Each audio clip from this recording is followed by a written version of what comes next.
तुम्ही बघताय सगळं बरोबर आहे, पण तुम्हाला हे माहित आहे ही तुझी रमाबाई पेशवी जी आहे, जिच्यावर तुला आता फार प्रेम वाटतंय, ती रमाबाई पेशवे ऐन 21व्या वर्षी जिवंत जाळली गेली सतीप्रथेच्या नावानं. या रमाबाईला सतीप्रथेच्या नावानं जेव्हा जिवंत जाळलं गेलं तेव्हा स्त्रियांना मुक्ती देणारा माझा भीम होता. तेव्हा महात्मा फुले होते, तेव्हा सावित्रीबाई फुले होता, हे लक्षात घेतलं पाहिजे. रमाबाई डोंगरे नावाची कोकणस्थ ब्राह्मण महिला, तिनं हायकास्ट हिंदू वुमेन नावाचं पुस्तक लिहिलं. या सगळ्या उच्च जातीय महिलांचं शोषण याच्यावर पुस्तक लिहिलं. आणि ते जे पुस्तक आहे त्या पुस्तकानंतर तिला जातीच्या बाहेर काढलं, धर्माच्या बाहेर काढलं, तिने ख्रिश्चन धर्म स्वीकारला. तीच पंडिता रमाबाई. त्या पंडिता रमाबाईंचे पुण्यामध्ये तेव्हा दोनच मित्र होते, महात्मा फुले, सावित्रीबाई फुले. म्हणून महिलांनी लक्षात ठेवा, महिलांना जात नाही, महिलांना धर्म नाही, कुठल्याही धर्माचा संस्थापक महिला नाही. महिलांना माणूस म्हणून माणुसकीच्या वाटेवर पुढे जावं लागणार आहे आणि त्याच वाटेनं आपल्या पुढच्या पिढीला घेऊन जावं लागणार आहे. आणि म्हणून मला फार आनंद आहे की महिला इथं एवढ्या मोठ्या संख्येने समारोप करताना मला अर्थात सुरेश भटांची, नागपूरचे सुरेश भट. आणि मी नेहमी सांगत असतो की हा असा भट होता की जो बुद्धाच्या वाटेनं गेला. सुरेश भटांची गझल आहे माझी आवडती, हे असे आहे तरी पण हे असे असणार नाही, दिवस आमुचा येत आहे तो घरी बसणार नाही. हे खरे की आज त्यांनी घेतले सारेच ठेके आणि खोके सुद्धा, पण उद्या त्यांच्या चितेवर एकही रडणार नाही. कवी पुढे म्हणतो छान झाले दांभिकांची पंढरी उद्ध्वस्त झाली, यापुढे बाचाळ दिंडी एकही निघणार नाही. हे दांभिकांची पंढरी सांगणं फार महत्वाचं आहे बरं का. आपल्याकडे काय माहिती, आपली अडचण काय मोठी. मी मुद्दाम जरा तुम्हाला व्यावहारिक मुद्दे सांगतोय. आपली अडचण काय माहिती आहे, आपण इथे फुले शाहू आंबेडकर म्हणतो आणि घरी गेलं की भलतच वागतो. सगळ्यात मोठी अडचण ही आहे.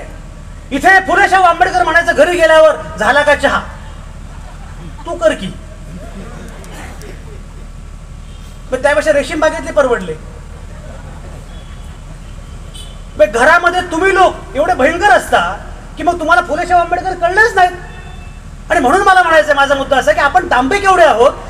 मी मला आठवतं नागराज मंजुळे, तुम्हाला माहिती आहे ना, नागराज मंजुळे लंडनला गेला काही दिवसांपूर्वी आणि परत आला.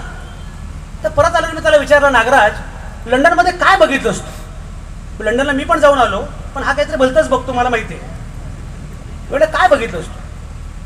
तो म्हटलं, सर मी लंडनमधल्या लोकांना असं विचारलं, अशी कुठली शिवी आहे जी दिल्यावर तुम्हाला त्रास होतो? तुला काही सांग, काय आठवतं? म्हटलं काय मुद्दा आहे का? नाही म्हणे, सर शिवी ही सगळ्यात माणसाची एकदम म्हणजे लिटमस टेस्ट असते.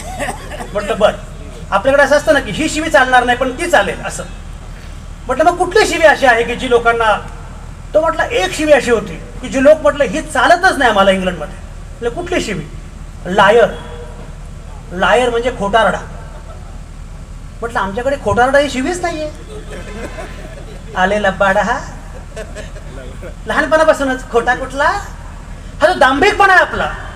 छान झाले दांभिकांची पंढरी उद्ध्वस्त झाली, यापुढे बाचाळ दिंडी एकही निघणार नाही. आणि कवी पुढे असं म्हणतो, बांधती जे रोज भिंती सांगती ते धर्म जाती, पण उद्याचा सूर्य काही त्यामुळे फसणार नाही. आजचे आमुचे पराभव पचवितो आम्ही उद्यास्तव, विजय तो कसला उरावर जखम जो करणार नाही. हे असे आहे तरी पण हे असे असणार नाही, दिवस आमुचा येत आहे तो घरी बसणार नाही. हा नवा दिवस हवा असेल ते एक समारोपाचा मुद्दा फक्त तुम्हाला सांगणार आहे. तुम्हाला विकासाची कल्पना बदलावी लागणार आहे. आपली अडचण काय झाली माहिती आहे?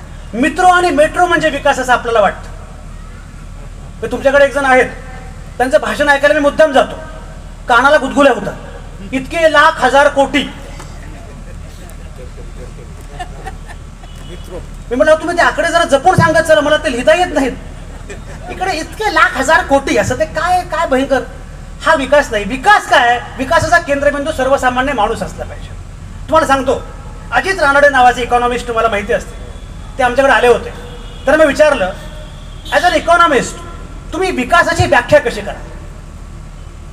ऐका, शेवटचा मुद्दा आहे, विकासाची व्याख्या कशी करा? ते मला म्हटलं, संजय आवटे तुम्ही कधी फ्रान्सला गेलाय का? मी म्हटलं बऱ्याच देशांना गेलोय पण फ्रान्सला काही गेलो नाही. तसे प्रत्येक देशाला जाऊ शकेल असं आपल्याकडे एकच माणूस आहे.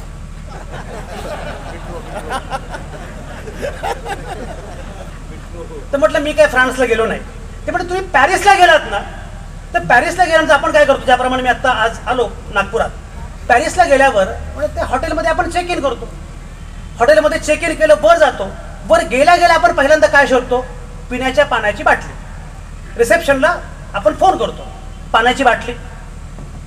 तो म्हणतो आज जा बाथरूममध्ये आणि त्या टॅप वॉटर नळाचं पाणी प्या. तुम्ही म्हणता ओ, ती पण म्हणते ओ, कारण फ्रेंचमध्ये ओ म्हणजे पाणी. ते पुढे असे म्हणाले की जिथे जिथे सार्वजनिक नळाचं पाणी सुद्धा डोळे झाकून पिता येतं त्याला विकास म्हणतात. जिथे सार्वजनिक शाळेमध्ये आपल्या मुलाला प्रवेश द्यावा असं श्रीमंतांना पण वाटतं त्याला विकास म्हणतात. जिथे सार्वजनिक वाहतूक व्यवस्थेनं आपण प्रवास करावा असं श्रीमंतांना वाटतं त्याला विकास म्हणतात. आणि जिथे सार्वजनिक रुग्णालयामध्ये आपण ऍडमिट व्हावं असं प्रत्येकाला वाटू शकतं त्याला विकास म्हणतात. तर आपल्याकडे समजा सरकारी हॉस्पिटल आहे, माझी आई आजारी आहे, मी जर आईला सरकारी रुग्णालयात घेऊन गेलो तर आईला काय वाटेल, पोराची माया पातळ झाली किंवा खिशातली माया पातळ झाली.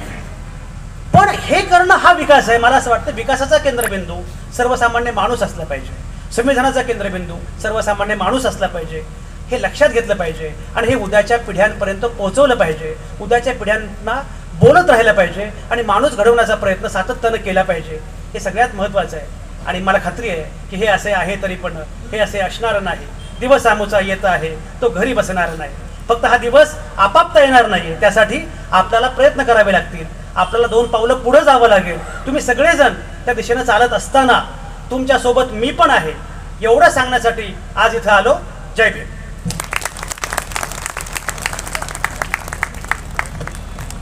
धन्यवाद सर. आपण संविधानिक मूल्ये प्रसार माध्यमांची भूमिका या विषयाला